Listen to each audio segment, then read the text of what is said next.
हमारे जीवन में ये कुछ नियम महापुरुषों के द्वारा बताए गए हैं। अगर ये हो और नवधा भक्ति हो तो बहुत शीघ्र प्रेम आ जाए। पहला है, प्रत्येक साधक को ब्रह्म मुहूर्त में उठना चाहिए। ये जो लोग 9 बजे तक सोने का नियम लिए हुए हैं, हमारी तो ऐसी भावना है कि उनको कभी भी भगवत प्राप्ति नहीं हो सकती, क्योंकि 9 बजे तक सो रहे हो। ब्रह्म मुहूर्त से लेकर के 9 बजे तक भगवान सूर्य उदय हो रहे हैं, आप सैया पे सो रहे हो। तमोगुण वृत्ति बढ़ रही है, प्रमाद बढ़ रहा है, तुमसे भजन बनने वाला है, ऐसा हो ही नहीं सकता। कैसे भगवत प्राप्ति होगी? अरे भगवत प्राप्ति वाले को कभी ब्रह्म मुहूर्त में नींद आ सकती? असंभव बात है। यदि वो रात्रि भर बैठकर भजन किया है तो भी ब्रह्म मुहूर्त में नहीं सोएगा, फिर बाद में सो लेगा। ऐसे कितने साधक हैं जो रात्रि में भजन करते हैं। 1-2 बजे तक नाना प्रकार की विलासिता में समय काटिए और सुबह 10 बजे तक सोइए और अपने आप को साधक माने। असंभव बात, भगवत प्राप्ति असंभव। सावधान रहिए। प्रातः काल का 3 बजे से और सूर्य उदय तक का जो समय है, ये महामहिमामय समय है। इसमें अधिकतर ध्यान युक्त जप किया जाए, बहुत लाभ की प्राप्ति होगी। ये बहुत अमृतमयी वेला है। बड़े बड़े महापुरुषों ने, गुरुजनों ने इसी समय को सार्थक किया है भजन के द्वारा, फिर अनुभव करके बताया है। जो प्रातः कालीन 3 बजे से लेकर सूर्य उदय तक भजन नहीं करते हैं, वो दिन में भजन करें ऐसा नहीं लगता हमें तो, कि वो तन्मयता पूर्वक भजन कर पाएंगे। ब्रह्म मुहूर्त में जब भजन होता है तो दिन भर का नशा चढ़ जाता है।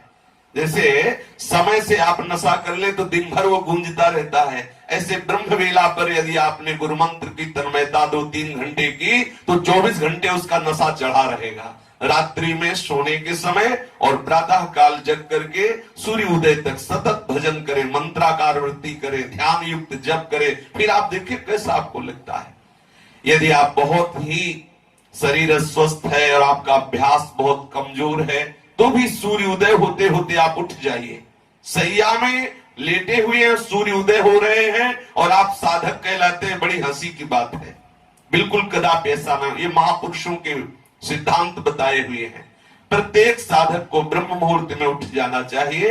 यदि ऐसा संभव ना हो सके तो सूर्य उदय होते होते उठ जाना चाहिए। सूर्य उदय हो रहे हैं आप सैया में, वैसा कभी नहीं होना चाहिए। दूसरा, प्रातः काल जग करके किसी सांसारिक विषय का निर्णय नहीं करना चाहिए। अशांत है, उसी समय हम चिंतन, व्यापार या नाना प्रकार की बातों का कर रहे हैं, उस समय केवल भगवत चिंतन में तन्मयता करने की चेष्टा करनी चाहिए।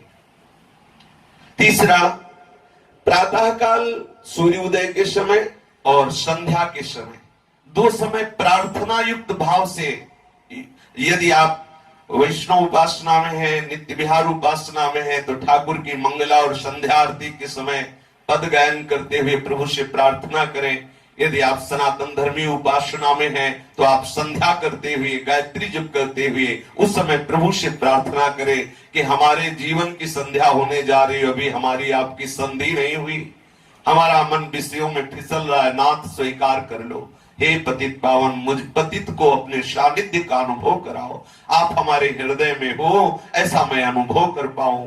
आपका ही सारा विलास, आप सारे जगत का स्वरूप हो, ऐसा मुझे अनुभव करा दो। प्रार्थना करनी चाहिए। चौथा, नियम ले कुछ भगवत नाम का, कि हम इतने माला जपेंगे, या गुरुजनों से नियम सामने स्वीकार करें और उसे प्राणपंत, ऐसा प्राणपण कि मैं भले भूखे रह जाऊं, भले मैं कष्ट सहूं, लेकिन जब तक इतना जप नहीं होगा तब तक हम प्रसाद नहीं पाएंगे, तब तक हम शयन नहीं करेंगे। प्राणपण से उसका निर्वाह करें। एक जप का नियम ले लें कि मुझे इतने घंटे जप करना है, फिर उसे निर्वाह करें बहुत काल तक, तो आपका अभ्यास दृढ़ हो जाएगा। आपके लिए बहुत सहज हो। नियम में बहुत बड़ी ताकत है। जो नियम से नहीं जपते हैं तो आज 50 माला जपाओ, फिर 5 दिन बिल्कुल नहीं जपा, ठीक नहीं है ऐसा।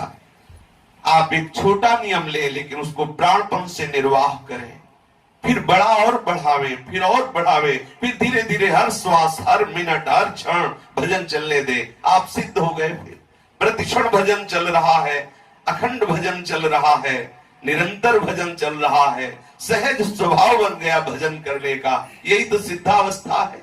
पर ये आएगा तभी जब आप नियम से दृढ़ता पूर्वक भजन करेंगे। फिर कुछ शास्त्रों का नियम होना चाहिए, नित्य स्वाध्याय का। गीता जी हैं, भागवत जी हैं, रस भरी वाणियां हैं आचार्यों की, उनका नियम होना चाहिए। जान करके कभी भी किसी का किसी तरह से बुरा तुमसे ना होने पावे, यदि आप भगवत प्राप्ति करना चाहते हैं। शरीर से कोई बुरा आचरण न बनने पावे, वाणी से कोई बुरा शब्द न निकलने पावे, और मन से कोई बुरा संकल्प ना होने पावे। कठिन है मन को बचा पाना, किसी के लिए बुरा संकल्प ना हो। तो जिस समय मन किसी का अहित सोचने लगे, सावधान रहोगे तो बात बन जाएगी। उसी समय पुकारने लगो, राधा राधा राधा राधा, ये क्या सोच रहा है मन। उसी समय मन की वो बुरा सोचने की वृत्ति नष्ट होने लगेगी। मन से भी हम किसी का बुरा ना सोचे, तन से हम किसी का बुरा ना करें, वचन से भी हम किसी को बुरा ना बोले। अगर हम ऐसा आचरण करेंगे तो बहुत शीघ्र हम प्रभु के सुमिरन में मगन हो जाएंगे। फिर है, जहां तक हो सके झूठ बोलने से बचे उपासक। कुछ लेना देना नहीं, फिर भी झूठ बोल रहे हैं, क्यों? अरे सत्य मार्ग में चल रहे हैं तो थोड़ा संभल के बोलो। क्या जरूरी है झूठ बोलना?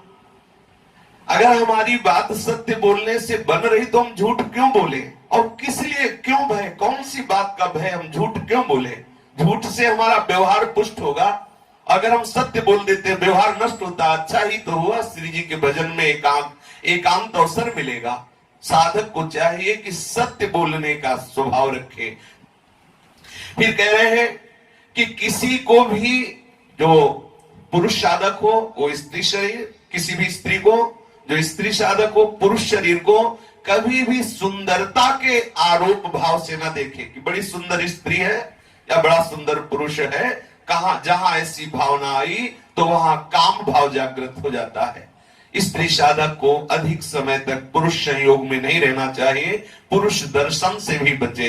एक बार दृष्टि चली जाए, भगवत भाव से प्रणाम करके दृष्टि नीचे कर लो। ये माया का आकर्षण ऐसा है, कोई कितना भी बड़ा बुद्धिमान विद्वान हो, कितना भी बड़ा साधक हो, अगर ऐसी दृष्टि रखेगा तो उसे अंततो गत्वा विनाश ही होगा। जो इनकी संगति करे अंत होएगो नाश, ये आचार्यों के वचन है। जो पुरुष साधक है वो स्त्रियों की तरफ अचानक दृष्टि चली जाए तो प्रणाम करे, दोबारा सुंदरता का अवलोकन न करे। जो चाहे आपन कल्याणा, सुजस सुमति शुभ गति शुभ नाना, सो पर नार लीलार गुसाई, तजो चौथ के चंद। इसे जीवन में उतारा जाए। ऐसा नहीं कि हम बोल दिए, आप सुन लिए, फिर आप किसी को सुना दिए। इसे जीवन में उतारा जाए तो खुद अनुभव में होगा, खुद आनंद की अनुभूति होगी। किसी की किसी भी तरह से निंदा नहीं करना, ये महापुरुषों के सिद्धांत बताए हुए। यदि सिद्धांत पे चलेंगे तो निश्चित नवधा भक्ति का हमारे हृदय में प्रादुर्भाव हो जाएगा। किसी की भी किसी भी तरह से हमें निंदा नहीं करनी। कभी कभी हम अपनी बड़ाई चाहने के लिए घुमा करके किसी की निंदा कर देते हैं, ये भी हमारे लिए परमार्थ में बहुत हानिकारक है। कभी किसी की हम प्रशंसा करते हैं तो उसकी प्रशंसा पुष्ट करने के लिए हम किसी दूसरे की अवहेलना की वार्ता करने लगते हैं कि देखो वही वो है। ऐसे हमें क्या मतलब? हमें तो सब जगह अपने आराध्य देव की भावना करनी है, ना किसी की स्तुति करनी है, ना किसी की निंदा करनी है। भोजन आप फलाहार कर रहे हो या आप अन्न पा रहे हो, आप उतना ही पाएं जितना पाने के बाद आपको ऐसा न लगे कि हम छक गए हैं। ऐसा नहीं लगना चाहिए। ये महापुरुषों के सिद्धांत बनाए हुए हैं। यदि आपको भोजन पाने के बाद ऐसा लग रहा हाँ आप तो छक गए, तो समझो आपने साधना के खिलाफ भोजन किया है। उतना भोजन होना चाहिए, पाने के बाद ठीक है क्षुधा निवृत्ति हो गई, लेकिन ऐसा नहीं प्रतीत हो रहा। अभी अगर आपको और पवाया जाए तो आप पा सकते हैं, इतना पाना चाहिए। इतना कम भी नहीं होना चाहिए कि आपकी वृत्ति भोजन में लगी रहे, आपको साधन में व्यवधान उपस्थित हो। चाहे फलाहार हो या अन्न हो या जल हो, जब आप पा रहे हो उस समय किसी से वार्ता ना करें, उस समय केवल नाम जप करें। क्योंकि वो भोजन जो आप पा रहे हैं जिस संस्कार से युक्त होगा, अगले समय में वो संस्कार आपके ऊपर छा जाएगा। यदि आप गंदे दृश्य देखते हुए भोजन पाएंगे टीवी आदि में, और गंदी बातें करते हुए या नाना प्रकार का कुचिंतन करते हुए, तो वो भोजन जाकर आपके हृदय में वैसा ही प्रभाव डालेगा और आपका भजन बाधित हो जाएगा। भोजन के समय महापुरुषों ने कहा कि ये आपकी भजन की वृद्धि और हानि करने का ठीक समय है। यदि आप भोजन ठीक भजन करते हुए पा रहे तो आपका भजन बढ़ेगा। भोजन करते हुए कि चलो हमने 20 माला तो कर लिया, भोजन पाते हंसी मजाक शुरू, इधर उधर का चिंतन शुरू, तो आप समझ लीजिए आप आगे के समय के लिए भजन नाश की वृत्ति पैदा कर रहे हैं। पवित्र होकर गुरुदेव भगवान के अनुसार जो मंत्र उपासना मिली उसका चिंतन करते हैं, एकाग्र होकर भोजन पाए, उतना ही पाए जितना आपको आवश्यक है, अधिक ना पावे। कभी भी कहीं भी ऐसा लग रहा हो कि दूसरे के हक की वस्तु है तो कभी उसे आप ना लें। कभी भी चार साधक बैठ करके किसी का उपहास न करें, हंसी मजाक का वातावरण उपस्थित न करें। गुरुजन सामने पड़े, जय बार पड़े, उनको प्रणाम करें, इससे अहंकार का नाश होता है। सब जीवों में ये देखें कि हमारे आराध्य देव जो सिंहासन में विराजमान है वही सब जीवों में विराजमान है। ऐसी भावना से जो भी दृष्टि में आए तो उसे मानसिक प्रणाम करने की चेष्टा करें। कभी कोई आपके साथ प्रतिकूल व्यवहार कर दे तो किंचन मात्र क्रोध ना करें। यदि क्रोध आ जाए तो जो जप किया है उसमें और जप बढ़ावे दंड के रूप में, कि आज हम 20 माला का नियम लिए लेकिन आज हमें गुस्सा आ गई, आज 20 माला और करेंगे तभी भोजन पाएंगे। नियम ले, अगर क्रोध आ जाए तो आप अपनी उपासना में नियम जोड़ दे, ठीक है आज क्रोध आ गया, आज भोजन नहीं पाना, आज उपवास करके केवल नाम जप करना है, इससे आप क्रोध पर विजय प्राप्त कर लेंगे। पूज्य बात सूर्य बाबा जी महाराज कहते हैं यदि 1 महीने में एक बार अच्छे से क्रोध कर लिया जाए तो भजन का प्रभाव नहीं पड़ता उसके हृदय में। तो हमें भजन को बचाना है, तो इसलिए जब कभी क्रोध आवे तो डर जाओ, क्रोध करेंगे तो हमारा भजन निष्प्रभावित हो जाएगा। किसी भी जीव से कितना भी पाप हो जाए आप घृणा न करें, और स्वयं का समय निश्चित होना चाहिए उपासक का। अगर शयन जब मन आया, कथा में आया तो सो गए, माला में आया तो सो गए, जब कुटिया में खाली है तो सो रहे, ये सब प्रमाद वाली बात नहीं। शयन का एक समय होना चाहिए। अगर आप रात्रि के 11 बजे सोते हैं तो 12, 1, 2, 3, 4 बजे उठ जाएं, 5 घंटे हो गए रात्रि में, और दिन में 1 घंटे विश्राम कर ले, 6 घंटे खूब हो गए। अगर आपको और सोना है तो 10 बजे सो जाइए, तो 7 घंटे हो गए। इसके बाद सोते हैं तो आप साधक नहीं हैं। शरीर स्वस्थ हो तो लेट जाना ठीक है, जब शरीर स्वस्थ है तो लेटना नहीं चाहिए। पद्मासन में बैठो, सिद्धासन में बैठो, सुखासन में बैठो, खड़े होकर जब करो, साधना कर रहे हो, कोई खिलवाड़ कर रहे हो। एक उदर पोषण करने के लिए लेबर 8 घंटे दौड़ता है तसला लेकर के, विचार कीजिए। एक परिवार का पोषण करने के लिए 8 घंटे गर्मी बरसात धूप ठंडी कुछ नहीं देख रहा और मालिक की गालियां पा रहा है, 8 घंटे मेहनत करता है केवल उधर पोषण के लिए। हम परम पद के अधिकारी बनना चाहते हैं और प्रमाद करते हैं। नहीं, सावधान, शयन का ठीक समय होना चाहिए, और जो समय निश्चित करें आप। अगर आपसे स्वयं निर्वाह नहीं होता तो गुरुजनों के सामने बैठकर निश्चित करा लीजिए, और जितना निश्चित कर लीजिए फिर उससे 10 मिनट भी अधिक मत सोइए, ऐसा नियम ले ले। अगर ये नियम कुछ दिन चला तो अभ्यास में ऐसा हो जाता है कि जितने समय जगना होता है उस समय किसी को जगाना, साधक अलार्म नहीं लगाता। ये जो अलार्म लगाते हैं अभी ठीक साधना नहीं बनी, अरे उसका हृदय ही अलार्म है, बेचैन हो जाएगा, उठ के बैठ जाएगा। सच्ची बात, जो सच्ची साधना कर रहे हैं देख ले, जगने के बाद पता चलता है कि हम बैठे हैं। जगने के बाद सोते ही सोते बैठ गए, और जो घड़ी में दृष्टि गई तो पता चला अमुक समय है, फिर पता चला हम बैठे हुए हैं। अभ्यास बहुत बड़ी ताकत होती है। यदि जीवन में अभ्यास आपने किया तो उसका आनंद मिलेगा। सोते समय भगवती स्मरण करते हुए सो गए तो जगने के समय चेतना जब जागृत हुई तो पता चला आसन में बैठे हुए हैं। ऐसी अभ्यास की बहुत बड़ी सामर्थ्य है। साधक स्वयं का एक निश्चित समय रखे, ये नहीं कि हमें जब तक कोई दरवाजा खटखटाए नहीं तब तक हम सो रहे हैं, बिल्कुल नहीं। और हमें आराम करने की जरूरत नहीं, हमारा आराम भगवत चिंतन में होता है। ठीक समय से लेटे, ठीक समय से जग गए, नींद आवे ना आवे हमें उसकी परवाह नहीं, अपने साधन में लग जाना है। इंद्रियां तृप्त हो जाती हैं, विश्राम पाती हैं भगवत चिंतन में। साधक की इंद्रियां तमोगुण रूपी निद्रा से विश्राम को प्राप्त नहीं करती।